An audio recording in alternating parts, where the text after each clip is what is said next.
wabarakatuh.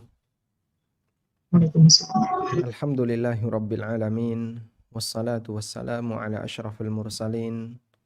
Nabiyyina wa maulana Muhammadin wa ala alihi wa sahbihi ajma'in.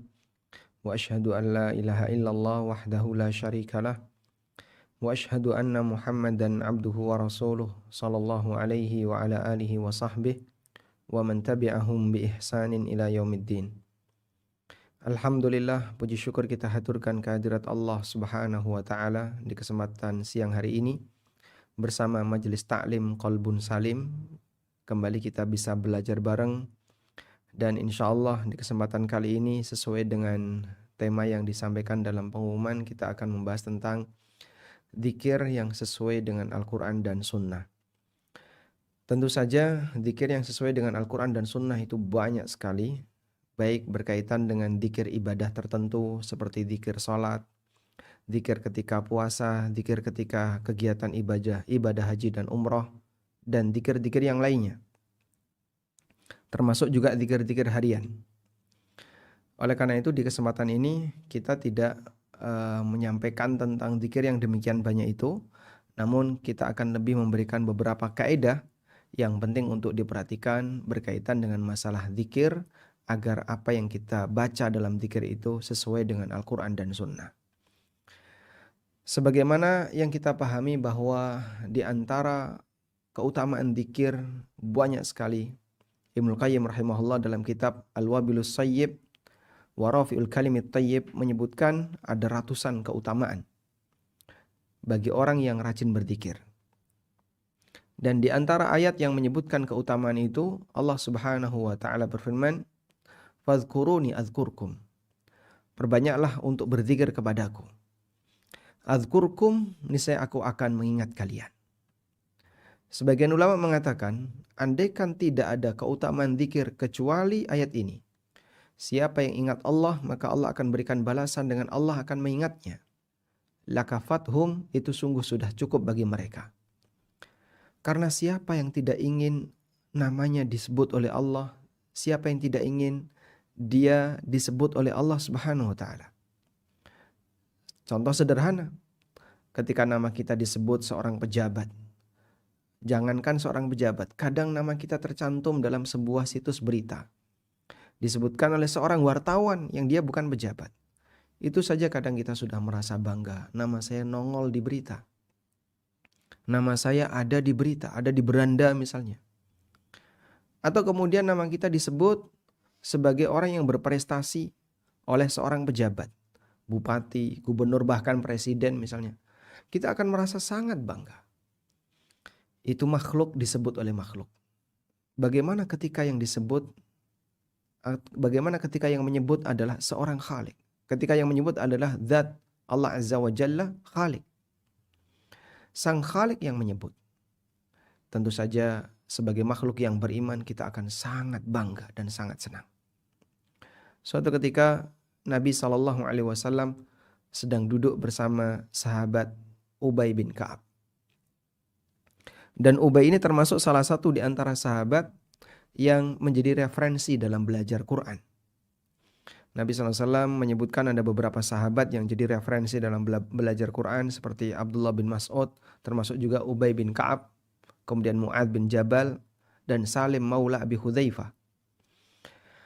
Kemudian Nabi SAW mengatakan kepada Ubay yang waktu itu ada di dekat beliau, "Ya Ubay, innallaha amarani an aqra ilaika lam yakunil ladzina kafaru." Wahai Ubay, sesungguhnya Allah memerintahkan aku untuk membacakan kepadamu ayat lam yakunil ladzina kafaru atau surat Al-Bayyinah. Kalimat ini kalimat informasi, kalimat berita. Kemudian yang muncul dalam benak Ubay sebuah pertanyaan yang luar biasa. Ubay bertanya kepada Nabi SAW, "Wa qad sammani?"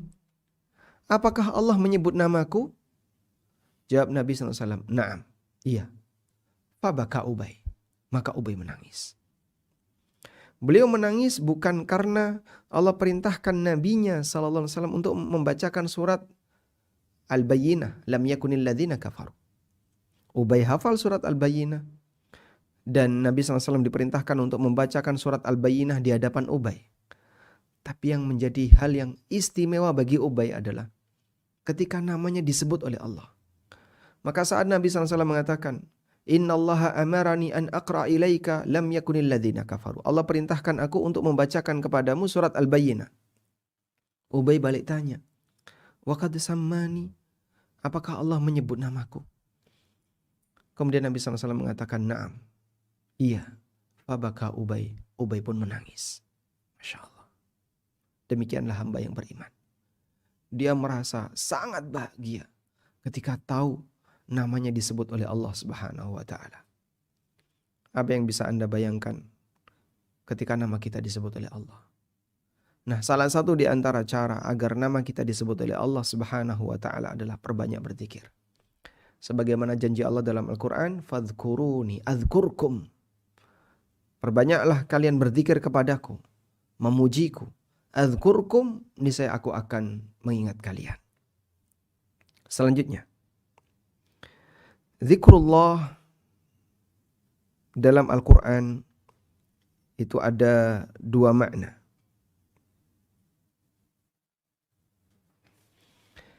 Zikrullah itu memiliki dua makna.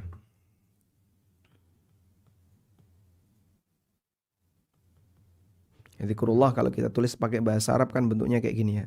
Zikrullah. Di sini terdiri dari dua kata. Zikrun dan kata Allah. Ada kata zikrun dan ada kata Allah. Artinya ini bentuknya frase. Ya. Bisa share screen?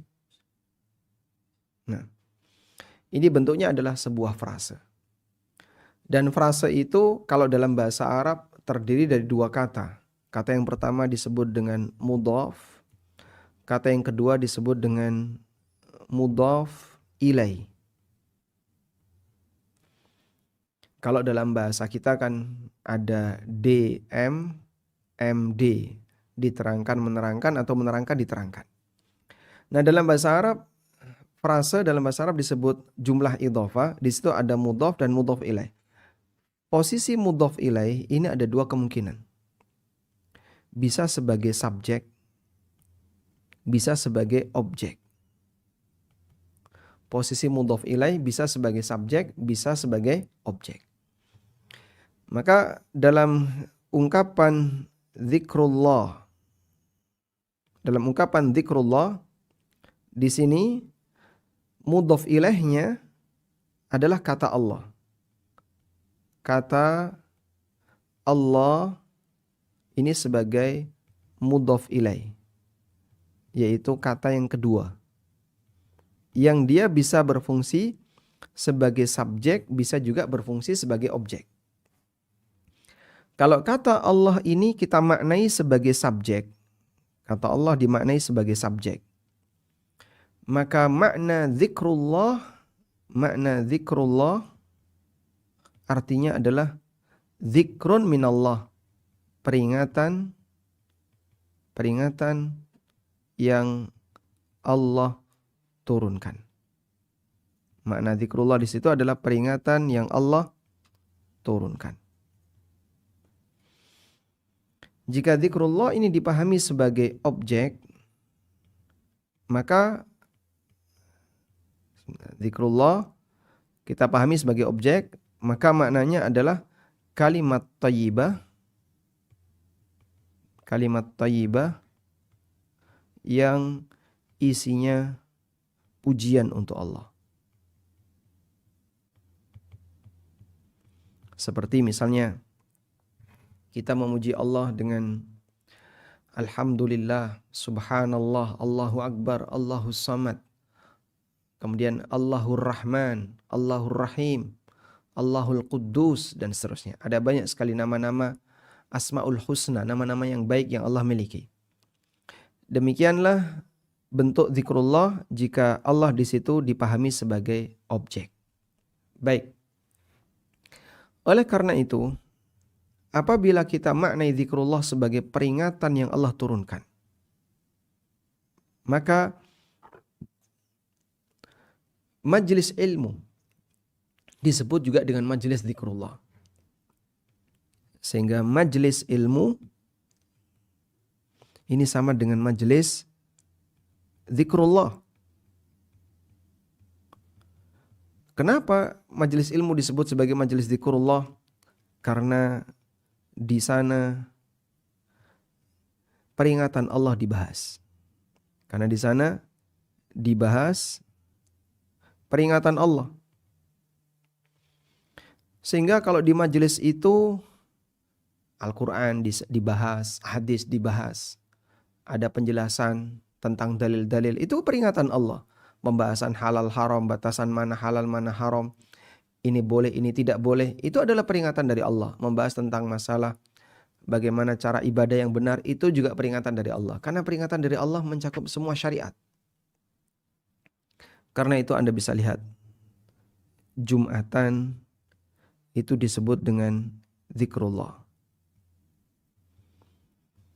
Sebagaimana yang Allah Subhanahu wa taala firmankan di surat Al-Jumu'ah ayat berapa? Ya ayyuhalladzina amanu idza nudiya lis-salati fas'au ila dzikrillahi idza nudiya lis-salati min yaumil jumu'ah fas'au ila dzikrillahi wa dzarul bai'.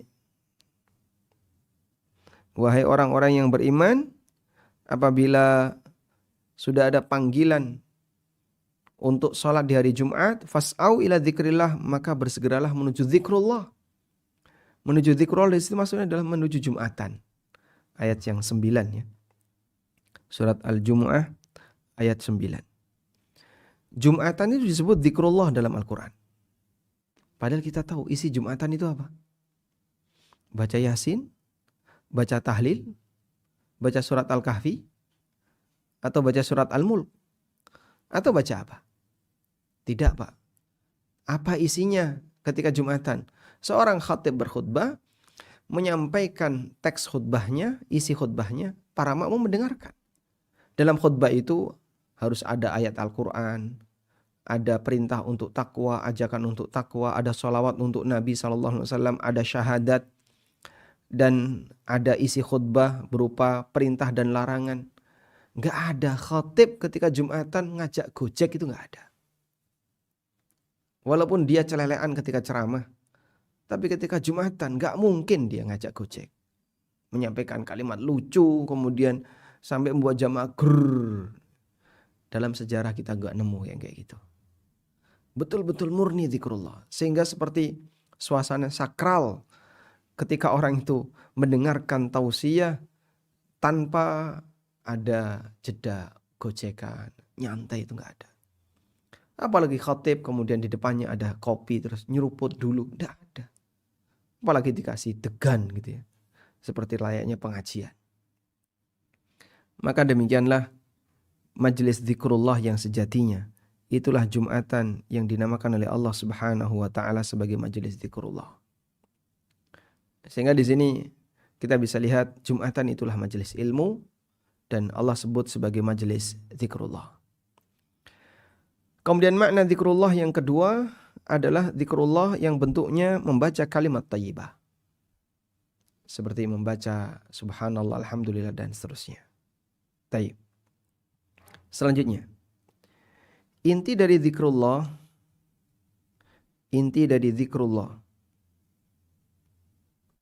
di mana Allah sebagai objek. Kita membahas zikrullah untuk posisi Allah sebagai objek. Zikrullah yang dimaknai sebagai apa tadi? Kalimat thayyibah. Inti dari zikrullah yang isinya kalimat thayyibah adalah pensucian untuk Allah dari segala kekurangan, mensucikan Allah dari kekurangan. Yang kedua, menetapkan untuk Allah aneka pujian, aneka kesempurnaan. Inilah hakikat dari pujian. Sehingga pujian itu gabungan antara menyucikan Allah dari segala kekurangan. Maha suci Allah dari punya anak, maha suci Allah dari punya sifat kurang, maha suci Allah. Subhanallah, subhanallah. Allah Kudus, Allah As-Salam. Itu adalah isinya menyucikan Allah. Dan menetapkan kesempurnaan untuk Allah. Allah Maha Rahim, Allah Maha Rahman, Allah Razzaq. Allah memiliki segala bentuk pujian. Karena itu dua hal ini digabungkan dalam Al-Quran. Bisa kita lihat misalnya firman Allah Subhanahu wa taala berkaitan dengan pujian Allah atau motivasi yang Allah berikan untuk banyak berzikir sebelum atau ketika pagi dan sore. Allah taala berfirman, wasabbih bihamdi rabbika qabla tulu'i syamsi wa qabla al-ghurub. Wasabbih bihamdi rabbika. Sucikanlah nama Rabbmu bihamdi rabbika, dengan memujinya. Karena dua ini gabungan. Menyucikan dan memberikan pujian. Sebab begini, sebatas menyucikan itu belum pujian. Misalnya, tembok ini tidak dolim.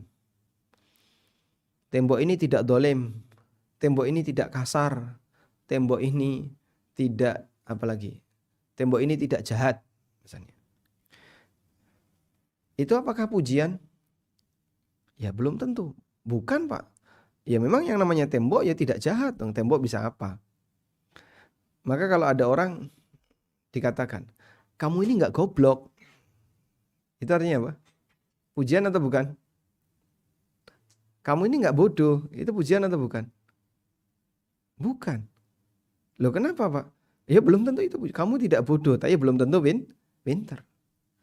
Sebenarnya kamu ini nggak bodoh kok. Masa kok ngomong kayak gitu? Nah, itu kan justru malah celaan. Artinya mengatakan kamu tidak bodoh, kamu tidak bisu, kamu tidak tuli, kamu tidak buta, itu belum bisa disebut pujian. Tapi berbeda ketika diiringi dengan penyebutan sifat yang sempurna. Kamu ini nggak bodoh, padahal kamu itu pintar sekali. Kamu itu nggak tuli, pendengaranmu itu bagus sekali. Nah itu baru ada sisi pujian. Maka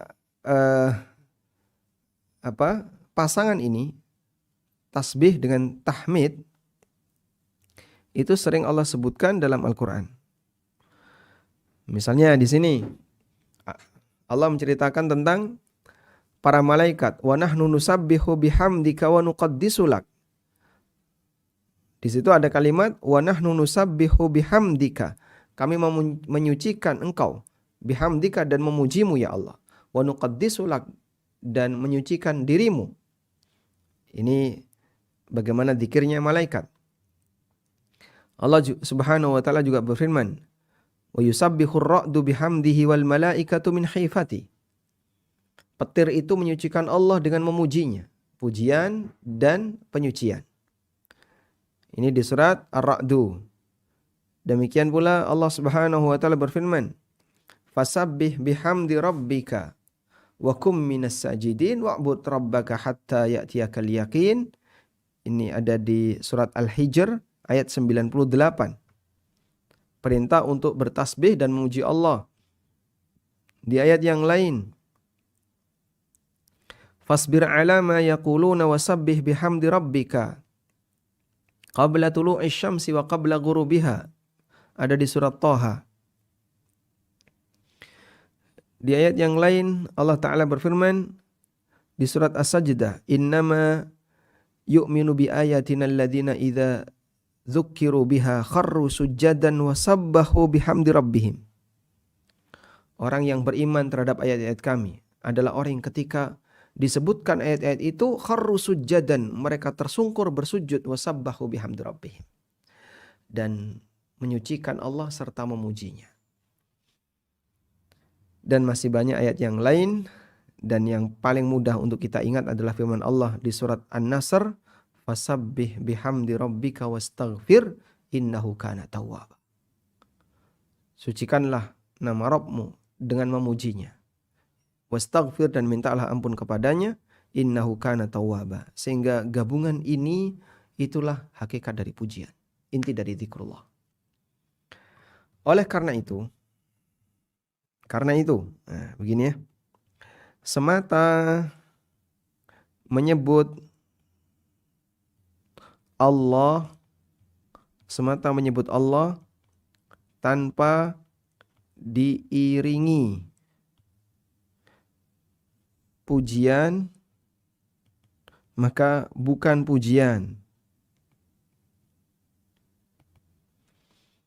Misalnya ada orang berzikir, Allah, Allah, Allah, cuman begitu ya. Maka ini bukan pujian. Pujian itu ketika kau mengucapkan la ilaha illallah, alhamdulillah, Allahu akbar, Allahus samad, Allahul a'la, itu pujian. Tapi kalau Allah, Allah, Allah, Allah, Allah, sisi pujiannya di mana? Cuman manggil nama.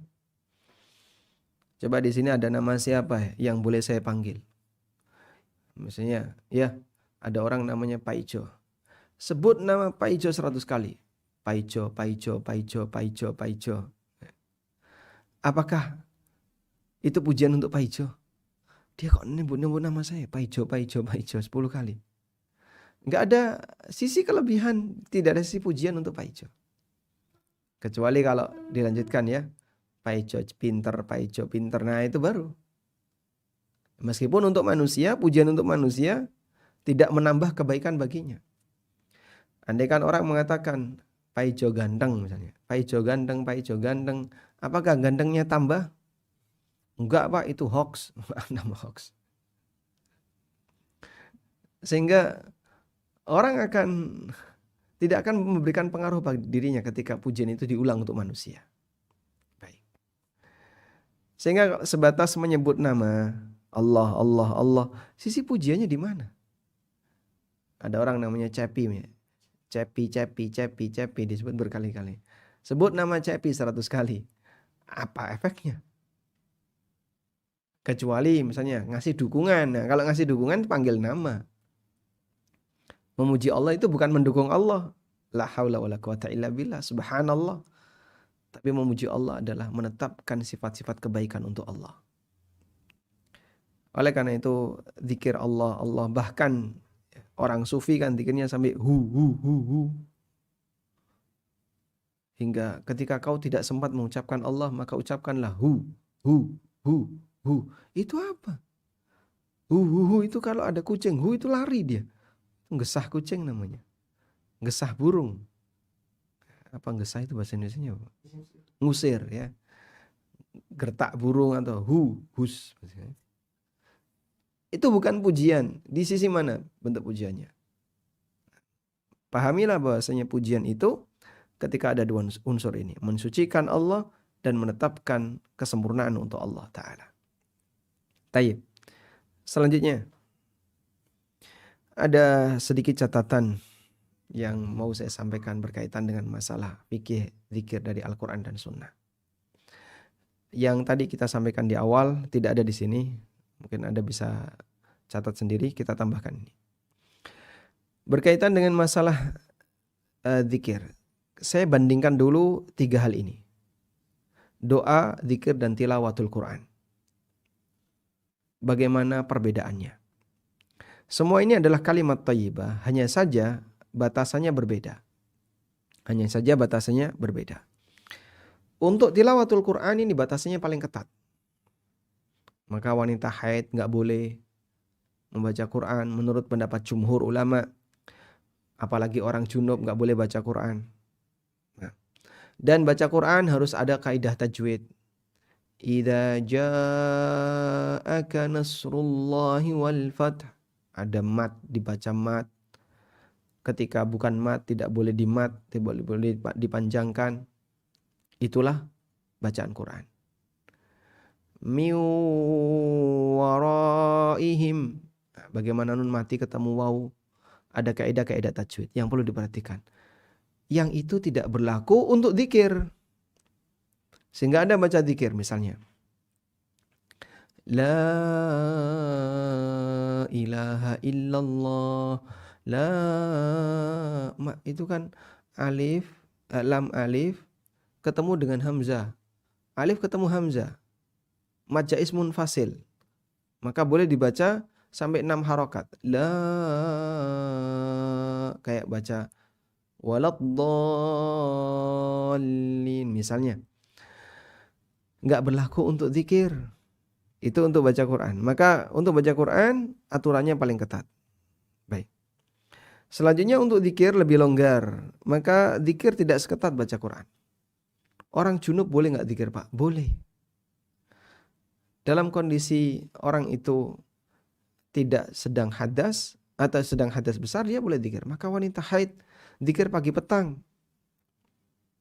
Walaupun dia haid. Karena orang yang sedang junub boleh zikir. Meskipun teks zikir itu harus pakai teks bahasa Arab sesuai dengan yang diajarkan, atau boleh juga teks yang lain yang berbahasa Arab. Kemudian yang ketiga doa. Doa ini bagian yang paling longgar. Karena menyesuaikan keinginan orang yang berdoa. Karena itu doa boleh selain bahasa Arab. Ya Allah, aku minta A, minta B, minta C. Ya Allah, selamatkanlah aku dari A, dari B, dari C. Ya Allah, aku mohon kepadamu. Pakai bahasa Indonesia. Boleh, Pak, boleh. Itu doa. Bebas. Tapi kalau zikir gunakan teks bahasa Arab. Subhanallah, subhanallah, subhanallah, subhanallah, subhanallah. Alhamdulillah, alhamdulillah, alhamdulillah. Subhanallah wa bihamdi. Subhanallah wa bihamdi. Subhanallah wa bihamdi. Gunakan teks Arabnya. Baik. Selanjutnya, zikir ada yang dibatasi. Yang dimaksud dibatasi di sini adalah dibatasi jumlah dan redaksinya. Dibatasi jumlah dan redaksi. Untuk zikir yang dibatasi oleh jumlah dan redaksi, maka harus ikuti batasannya.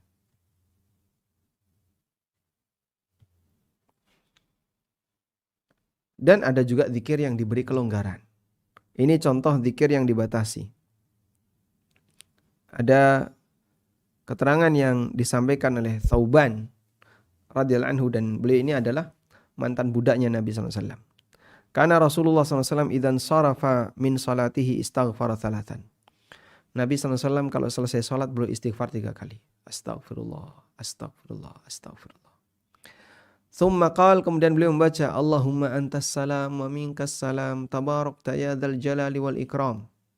Anda lihat kalimat Allahumma antas salam itu cuma 3 penggalan. Allahumma antas salam wa minkas salam tabarakta ya dzal jalali wal ikram. Padahal sering orang ngasih tambahan. Allahumma antas salam wa minkas salam wa ilaika ya'udus salam. Tabarakta rabbana wa ta'alaita ya dzal jalali wal ikram. Atau juga tambahan misalnya dan nanti kita akan masuk surga darus salam. Wa adkhilnal jannata darus salam. Jadi banyak sekali tambahannya. Nah, tambahan-tambahan ini kan tidak ada dalam dalil. Teks yang disampaikan oleh Thauban, Nabi SAW bacanya kayak gini. Maka ikuti teks yang ada. Allahumma antas salam, wa minkas salam. Tabarakta ya dzal jalali wal ikram. Baik, hadis sahih riwayat Muslim. Selanjutnya dalam hadis yang lain dari Abu Hurairah radhiyallahu anhu, Nabi SAW pernah bersabda, "Man sabbahallaha fi duburi kulli salatin salatan wa thalathin." Barang siapa yang membaca subhanallah di setiap selesai salat 33 kali.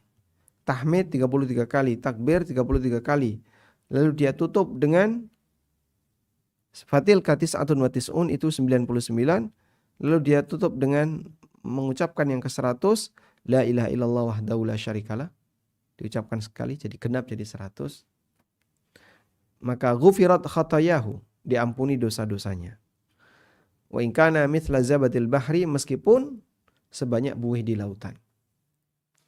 Dan ini salah satu di antara dalil yang menunjukkan bahwa Nabi SAW terkadang menyebutkan angka. Baca subhanallah selesai sholat sebanyak 33 kali. Alhamdulillah 33 kali. Allahu Akbar 33 kali. Ikuti sebagaimana yang ada. Meskipun terkadang ada kelonggaran. Contohnya di sini. Nabi SAW menyebutkan tentang keutamaan orang yang membaca subhanallah wa bihamdi 100 kali setiap pagi dan sore. Beliau mengatakan, "Man qala hina yusbih," siapa yang mengucapkan doa berikut ketika pagi. "Wa hina yumsi," dan ketika sore baca subhanallahil azim wa bihamdi. Dalam teks yang lain, subhanallah wa bihamdi mi'ata marratin, sebanyak 100 kali. Lam ya'ti ahadun yaumal qiyamah bi afdhala mimma ja'a bihi. Maka tidak akan ada orang yang di hari kiamat bisa mendatangkan sesuatu yang lebih afdal daripada apa yang dia bawa. Illa ahadun qala mithla dhalik, kecuali orang yang mengucapkan kalimat yang sama, wa zada alai, dan menambahkannya. Artinya dia lebih dari 100. Subhanallahil azim wa bihamdi, subhanallahil azim wa bihamdi, atau subhanallah wa bihamdi, subhanallah wa bihamdi, subhanallah wa bihamdi. Dia baca lebih dari 100. Hadis riwayat Muslim. Itu artinya ada kelonggaran. Kau baca 100 boleh, lebih dari itu boleh. Baik. Selanjutnya, untuk zikir mutlak, maka orang boleh menggunakan redaksi zikir apapun yang dia hafal, kemudian dia ulang-ulang. Untuk zikir mutlak, dia ulang-ulang. Dan seperti itu boleh, selama tidak diyakini sebagai sunnah Nabi SAW. Tidak menyebut ajaran Nabi seperti ini. Nah, itu tidak boleh. Karena kalau disebut ajaran Nabi SAW harus punya dalil. Apa dalilnya? Kalau nggak ada dalil, maka pada asalnya tidak boleh. Tidak boleh untuk menyebut sebagai ajaran Nabi SAW. Coba kita lihat ini. Qala Ikrimah, kata Ikrimah. Ikrimah seorang ulama tabi'in. Kana Abu Hurairah yusabbihu kulla yaumin thintai asyrata alfa tasbihatin. Abu Hurairah radhiyallahu anhu, dalam sehari beliau bertasbih sebanyak 12.000. Sebanyak 12.000 tasbih. Masya Allah. Sahabat Abu Hurairah dalam sehari bertasbih 12.000 tasbih. Wa yaqulu usabbihu ala qadri diyati. Dan beliau mengatakan, aku bertasbih ya, ala qadri diyati. Wallahu alam, diyati di sini mungkin maksudnya adalah kemampuan. Sesuai dengan kemampuanku. Siapa orang yang bisa bertasbih sebanyak itu? 12.000 sehari. Kita disuruh 10 saja kadang berat. Coba 10 baca subhanallah wa bihamdi setiap pagi dan sore. Banyak bolosnya. Wa dzukira anna Khalid bin Ma'dan, dan diceritakan bahwasanya Khalid bin Ma'dan kana min sadati tabi'in, beliau termasuk di antara pemuka tabi'in.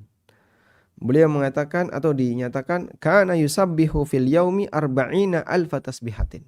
Dalam sehari beliau itu bertasbih sebanyak 40.000 kali. Sebanyak 40.000 kali dalam sehari. Khalid bin Ma'dan. Wa kana Umair bin Hani yusabbihu kulla yaumin mi'ata alfi tasbihatin. Umair bin Hani beliau bertasbih setiap hari sebanyak 100.000. 100.000 tasbih. Gak ada yang bisa ngalahin kayak gini di zaman sekarang. Wa qad dzakara ba'dul ulama 'alal muta'abbidin annahum kanu yakthuruna minas salati 'alan nabi sallallahu alaihi wasallam la siyama yaumal jum'ah. Fakanu yusalluna 'alan nabi sallallahu alaihi wasallam fi dzalikal yaum alfa marratin. Dulu ada ulama yang dia ngasih al-muta'abbidin, orang-orang yang rajin ibadah, untuk diberi arahan untuk banyak bersalawat kepada Nabi SAW, terutama di hari Jumat.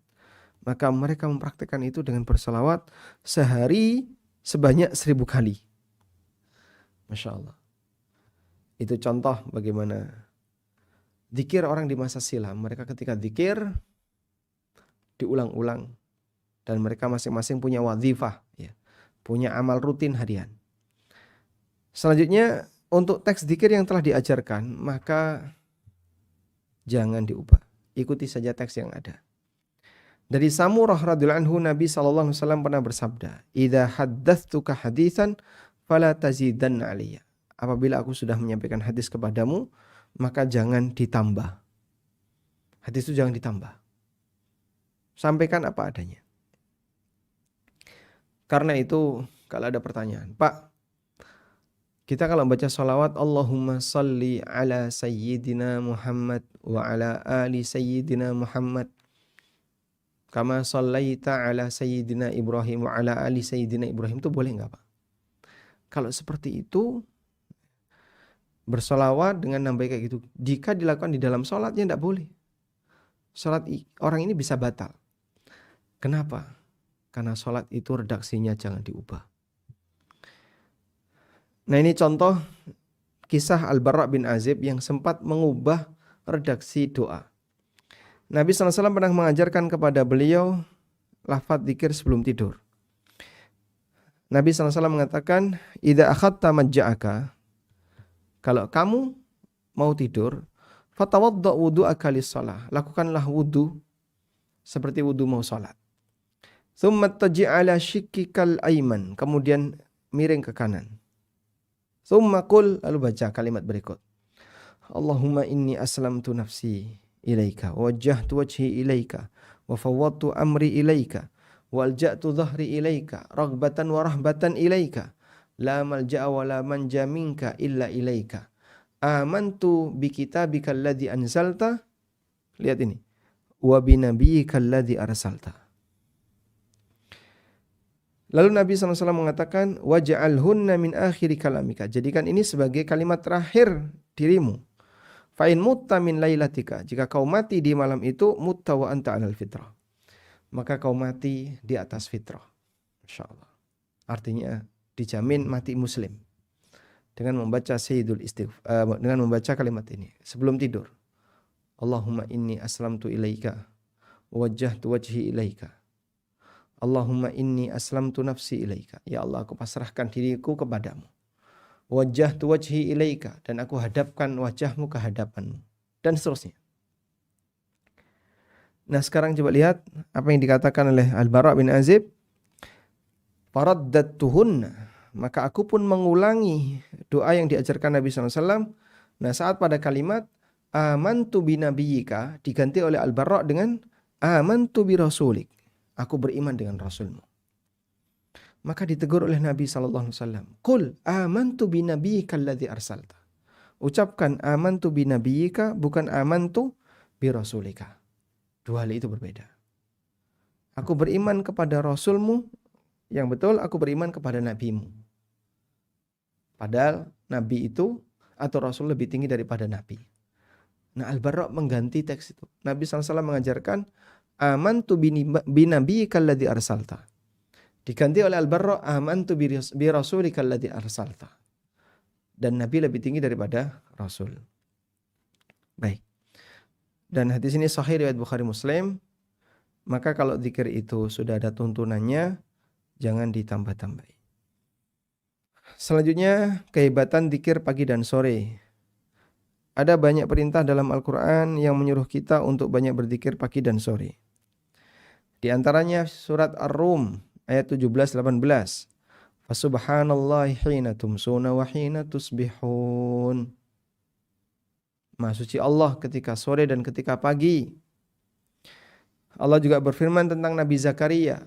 Fakharaja ala qaumihi minal mihrabi fa'auha ilaihim an sabbihu bukratan wa ashiya.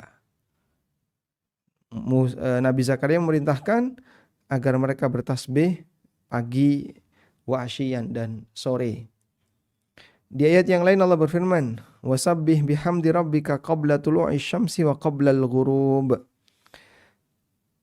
Sucikanlah dengan memuji nama Rabbmu sebelum terbit matahari dan sebelum tenggelam. Sehingga ini jadi zikir pagi dan sore. Idealnya sebelum terbit matahari bagi mereka yang salat subuh, dan sebelum terbenam matahari antara asar sampai maghrib. Wallahu a'lam. Kemudian tentang keutamaan zikir pagi dan sore, di sini ada keterangan dari Asy-Syaukani. Beliau mengatakan, wa min aktsaril adzkari ujuran, zikir yang pahalanya paling besar dan yang paling besar jazanya. Wa a'dhamuha jazaan, dan yang paling besar balasannya. Al-ad'iyatu tsabitah fis sabahi wal masa, yaitu zikir yang sahih pagi dan sore. Zikir yang sahih pagi dan sore. Di situ ada banyak manfaat, menolak aneka macam bahaya. Maka siapa ingin mendapatkan keselamatan di waktu-waktu selama di dunia, dan segera untuk mendapatkan beruntung untuk mendapatkan kebaikan, ayyulazimaha untuk selalu berusaha yulazimaha menjaga zikir itu.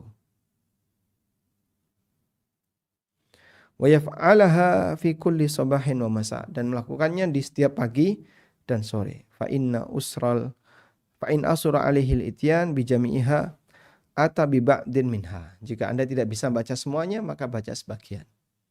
Wallahu a'lam.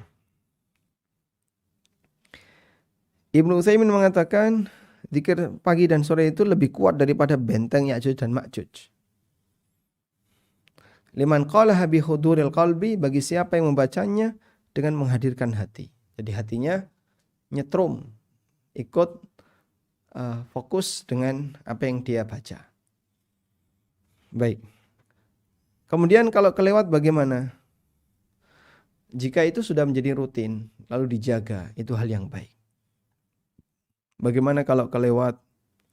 Nabi SAW pernah mengajarkan, man nama an hizbihi, siapa yang ketiduran sehingga tidak berhasil membaca, belum sempat membaca hizbnya. Hizb itu amal rutin waktu malam.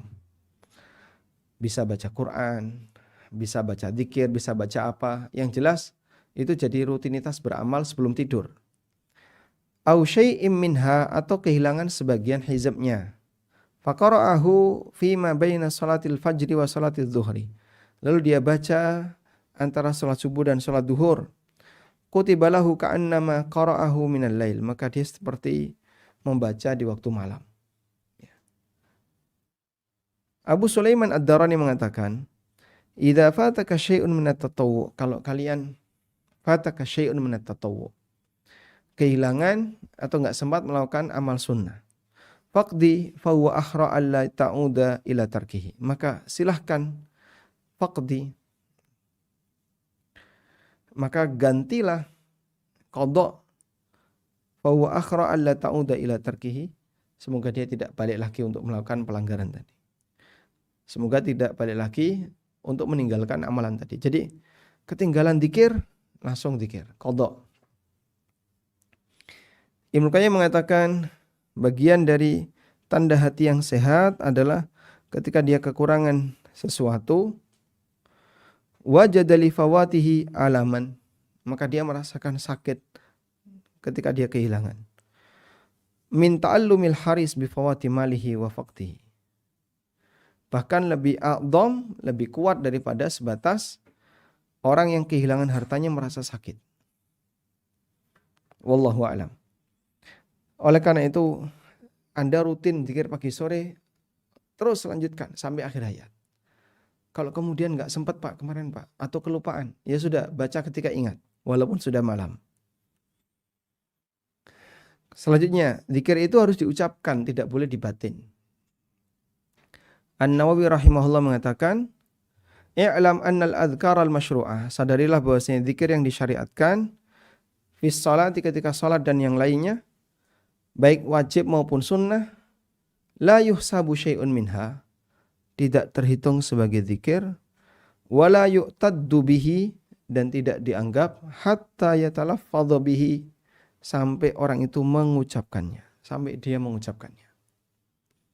Bihaitsu yusmi'u nafsahu, di mana dia bisa mendengar dirinya. Idza kana sahihas sam'i la 'arida lahu, apabila sampingnya itu punya pendengaran yang kuat, pendengaran yang sehat dan tidak ada penyakitnya.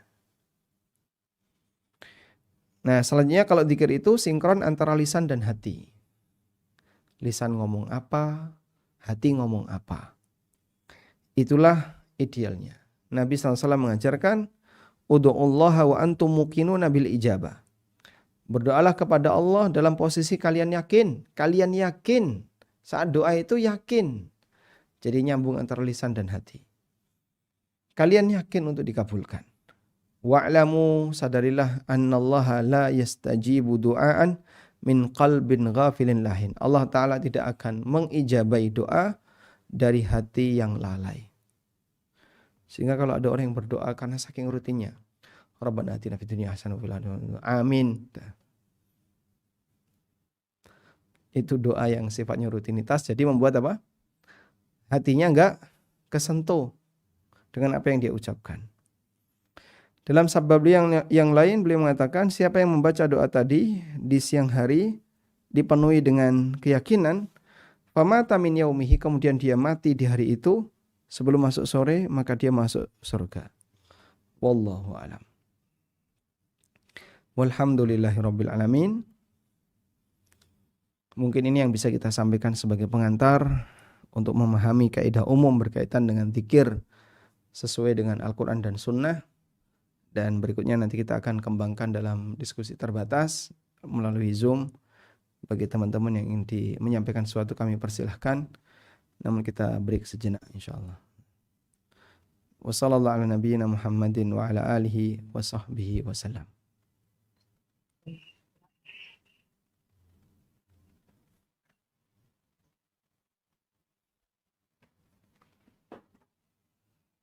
Alhamdulillahirabbil alamin. Kepada Bapak Ibu semuanya, mohon menunggu. Silahkan jika ada pertanyaan terus untuk disampaikan melalui chat Zoom.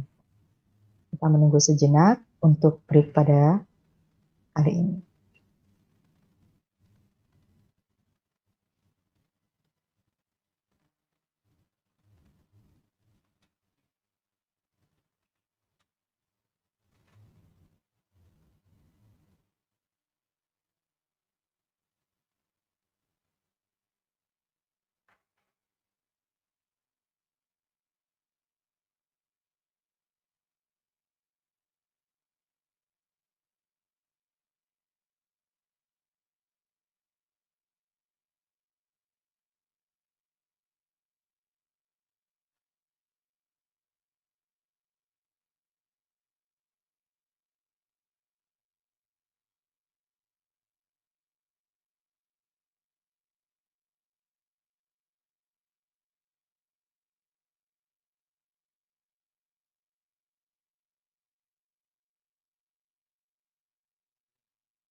Baik, kita lanjutkan. Izin bertanya Ustaz, lanjut tanya jawab ya. Boleh? Silakan. Bismillahirrahmanirrahim. Pertanyaan pertama, bila tilawah Quran, batasannya paling ketat baik dari segi kita harus suci, kaidah tajwidnya. Nah, bagaimana jika seorang wanita sedang haid itu tilawah tapi baca Qurannya Quran terjemahan, atau seorang guru tahsin yang sedang haid tapi memang diharuskan mengajar tilawah? Mohon penjelasannya Ustaz. Tayyib. Inilah bagian dari keterbatasan wanita yang disebut oleh Nabi SAW bahwasanya agama wanita itu kurang dari agama lelaki. Nabi SAW mengatakan, ma minna qisatid dinin wa aklin. Tidak ada orang yang makhluk yang kurang agama dan kemampuan logikanya, tapi dia bisa mempengaruhi kebijakan seorang lelaki yang cerdas selain wanita. Tayyib, sehingga bagian dari kurangnya agama itu adalah dia tidak bisa membaca Quran saat haid. Lalu bagaimana dengan kondisi seperti tadi? Dia harus murojaah hafalan atau dia harus menyimak hafalan atau ngajar tahsin. Ya, dalam posisi ini sebatas melihat nggak apa-apa, tapi mengucapkan nggak boleh. Sehingga kalau dia haid, dia menyimak hafalan, ya, misalnya ibu-ibu menyimak anaknya hafalan, mushaf dibuka, yang buka mungkin anaknya, karena nyentuh mushaf nggak boleh juga. Lalu anak ini setoran hafalan, salah gedor misalnya. Yang benar ini cuman menyebutkan cuplikan teks, tapi tidak utuh satu ayat, insya Allah tidak masalah. Tapi kalau beliau membaca Al-Quran tidak boleh. Kemudian kalau membaca terjemahannya saja boleh. Membaca terjemahan boleh. Dan terjemahan itu aslinya kitab tafsir. Terjemahan Depak itu kitab tafsir ringkas Al-Quran. Karena terjemah itu tafsir global. Wallahu a'lam. Misalnya kita membaca satu ayat bergantian pun tidak diperbolehkan Ustaz. Si A ayat 1 dilanjutkan Ibu B ayat 2 pada bagian Ibu C ketika misalnya di ayat ketiga, apakah dia tidak membaca? Maksudnya seperti itu Ustaz. Iya, kalau satu ayat terhitung baca Quran. Satu ayat ya. Sehingga kalau itu urutan C ternyata haid, maka dia ya harus sadar diri. Saya haid, berarti mohon maaf nanti sambung ke D. Kok kemudian dalam majelis taklim itu setengahnya haid, ya sudah. Maka yang bisa baca hanya setengahnya. Yang sisanya yang sedang haid ini tunggu sampai suci. Wallahu a'lam. Izin bertanya, bagaimanakah asal mula perumusan dzikir pagi dan petang yang sahih? Baik, asal mula perumusan dzikir pagi dan petang. Dzikir pagi dan petang diajarkan oleh Nabi SAW dalam banyak riwayat. Sehingga ada banyak sahabat yang meriwayatkan itu. Sahabat A meriwayatkan dzikir A, sahabat B meriwayatkan dzikir B, C juga seperti itu. Sudah? Ketika semua riwayat ini sahih, maka kita baca semua riwayat yang sahih tadi. Dalam hadis dari sahabat A dianjurkan membaca dzikir seperti ini. Hadis dari sahabat B dianjurkan membaca seperti ini. Nah, masalah urutannya bebas. Anda mau baca, saya mau baca ayat kursi dulu, monggo. Saya mau baca Al-Ikhlas, Al-Falaq, An-Nisa dulu, monggo. Qul wallahu ahad, Allahu samad dibaca duluan. Setelah itu baru baca ayat kursi, silakan. Saya mau baca Bismillahilladzi la yadurru ma'asmihi syai'un fil ardi wala fis sama' wa huwas samiul alim. Saya baca ini terlebih dahulu. Silakan. Sehingga untuk urutannya tidak ada urutan baku. Namun untuk teks dzikirnya tidak boleh diganti. Karena ngikuti panduan yang ada. Wallahu a'lam. Pertanyaan selanjutnya, apakah diperbolehkan berzikir saat sujud dalam sholat wajib ataupun sunnah? Misalnya dengan menyebut Asmaul Husna dengan tujuan, pujian sekaligus berdoa yang sesuai dengan Asmaul Husna yang disebutkan, misalnya Ya Rahman, Ya Rahim, sembari dalam hati itu memohon kasih sayang dari Allah. Nah, diperbolehkan untuk memuji Allah ketika sedang sujud. Yang dilarang adalah membaca Quran. Sebagaimana sabda Nabi SAW, beliau melarang untuk baca Quran ketika rukuk dan sujud, lalu beliau memberikan alasan. Fa'ammas sujudu, adapun ketika sujud, faqaminun ayyustajabu lahud du'a, berpeluang besar doanya diijabai. Karena ketika sujud, ketika seorang itu sujud, maka dia sujud, dia dianjurkan untuk memperbanyak berdoa kepada Allah. Nah, selanjutnya boleh nggak Pak membaca ayat Asmaul Husna sekaligus nanti meminta sesuatu? Ya Rahman, Ya Rahim, Irhamna. Ya Quddus, Ya Salam, Ighfir lana, dan seterusnya. Ya Ghaffar, Ighfir lana, boleh. Dan itu yang diperintahkan dalam Al-Quran. Walillahil asmi'ul husna fad'uhu biha. Allah memiliki Asmaul Husna, maka berdoalah kalian dengan menggunakan Asmaul Husna itu. Wallahu a'lam. Pertanyaan selanjutnya, bolehkah kita dzikir sore dibacanya malam hari sebelum tidur? Seharusnya dibaca sore. Karena waktu yang disebutkan dalam Al-Quran, qabla tulu'is syamsi wa qabla al-ghurub. Coba dilihat di ayat tadi ya. Allah Ta'ala berfirman, wasabbih bihamdi rabbika qabla tulu'is syamsi. Ini ada di surat Taha dan ada di surat Qaf. Wa minal laili fasabbih wa atrafan nahar. Kemudian Allah juga mengatakan wasabbih bihamdi rabbika qabla tulu'i syamsi wa qabla ghurubiha. Ini ada di surat Toha ayat 130. Fasbir ala ma yaqulun wasabbih bihamdi rabbika qabla tulu'i syamsi wa qabla ghurubiha. Kemudian ada di surat Qaf ayat 39. Fasbir ala ma yaqulun wasabbih bihamdi rabbika qabla tulu'i syamsi wa qabla al-ghurub. Qabla tulu'i syamsi artinya sebelum terbit matahari. Wa qabla al-ghurub artinya sebelum terbenam matahari. Maka kita diperintah bersabarlah dengan menghadapi ujian. Dalam menghadapi ujian, gangguan dari orang-orang yang ngomongnya ngawur itu. Selanjutnya banyaklah memuji Allah. Sebelum terbit matahari dan setelah terbenam. Dan sebelum terbenam matahari.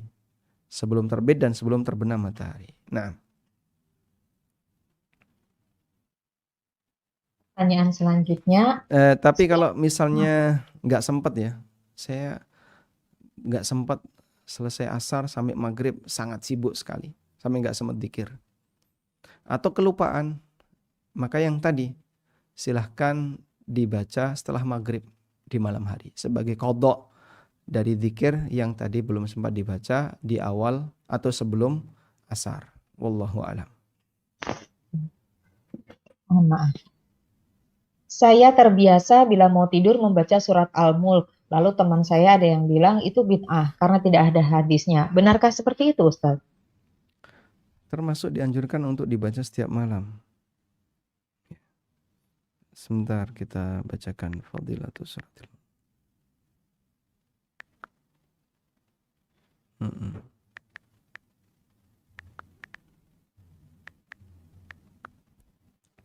Tentang keutamaan surat Al-Mulk.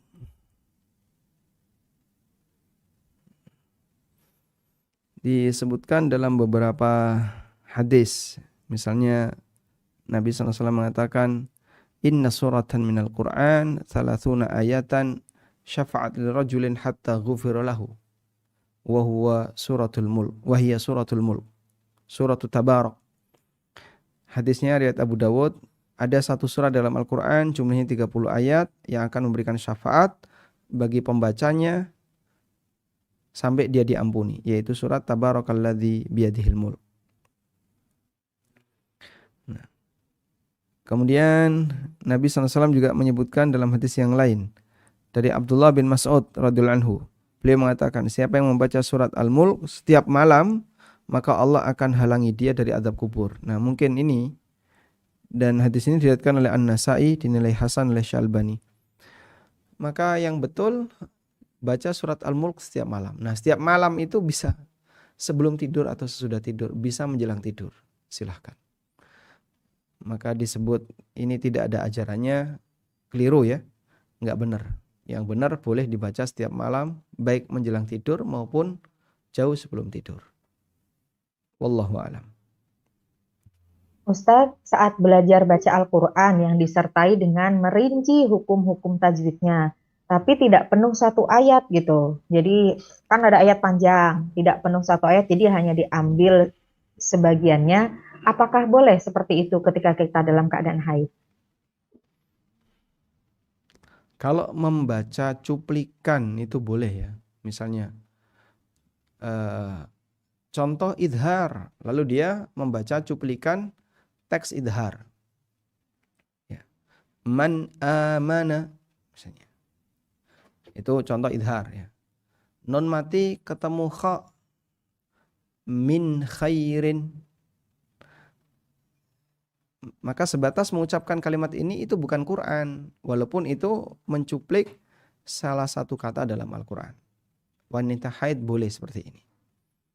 Tapi kalau membaca lengkap satu ayat apalagi, ini tidak boleh, karena dia dalam posisi haid.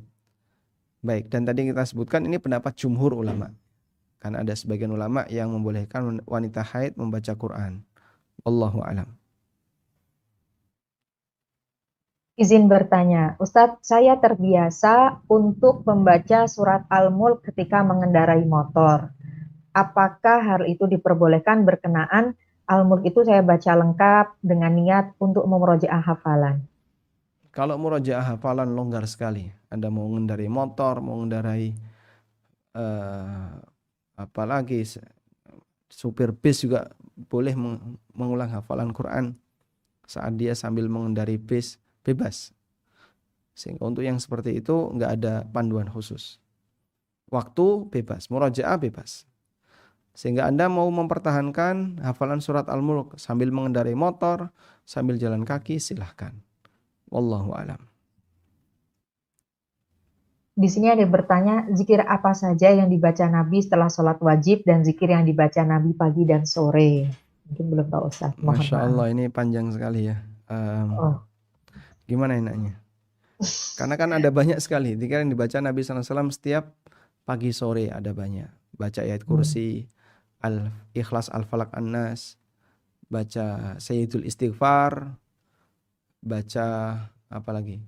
Dan beberapa teks yang lainnya. Wallahu alam. Jadi cukup banyak ya. Mungkin saya sarankan begini saja.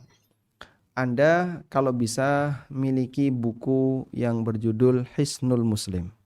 Kumpulan doa dan zikir yang sahih dari Al-Quran dan hadis. Bukunya berjudul Hisnul Muslim.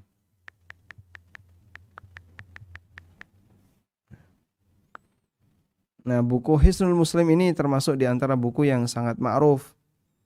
Banyak sekali percetakan yang mencetak buku ini berulang-ulang.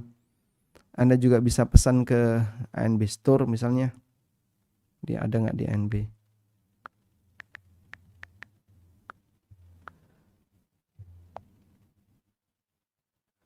Oh, baik. Ternyata nggak ada ya. Kayaknya dijual juga. Nanti bisa pesan, insya Allah. Dengan berpegang ini, Anda bisa memiliki zikir apa saja yang sesuai dengan dalil Al-Quran maupun hadis yang sahih. Nah, izin bertanya kembali, bila sedang ibadah haji, apakah puasa di awal Dzulhijjah, doa pada hari Arafah, dan ketika wukuf, selain berdoa, berzikir, boleh tidak kita melaksanakan sholat sunnah seperti sholat hajat? bila dalam keadaan haji, salat hajat seperti insya Allah tidak masalah. Ya, karena di Arafah juga longgar, di Mina longgar. Kegiatan kaum muslimin di Arafah, Muzdalifah, Mina itu longgar. Yang bikin sesak adalah padatnya jamaah. Sehingga saking padatnya itu sampai orang kemudian kesulitan ketika bergerak. Wallahu a'lam. Pertanyaan selanjutnya Ustadz, sesuai sunnah perbanyak doa sebelum salam. Bolehkah dengan doa yang sama diulang-ulang? Setelah semua doa yang hafalnya itu dia panjatkan, lalu berdoa lagi dengan diulang-ulang. Dengan gitu juga bisa berlama-lama dengan dalam sholat Ustadz. Apakah diperbolehkan? Baik, jawabannya udah benar ya.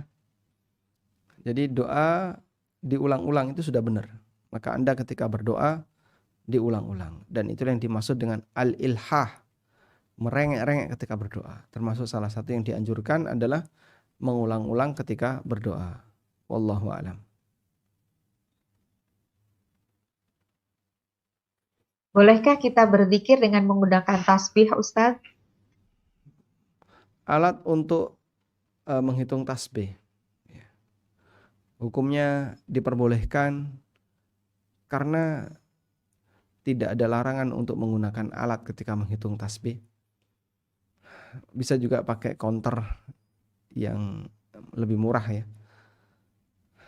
Namun yang lebih sesuai sunnah langsung pakai tangan. Sebagaimana yang dijelaskan oleh Abdullah bin Amr bin As radhiyallahu anhuma. Kana Nabi sallallahu alaihi wasallam yaqidu dzikra bi aidihi bi yadayhi. Nabi SAW ketika ngitung zikir itu pakai tangannya. Nah, masalah teknis seperti ini, ruas-ruas jari ini atau bagaimana itu bebas. Yang penting zikir yang terhitung dia hitung. Sehingga dia mikir dua, ngitung sambil zikir.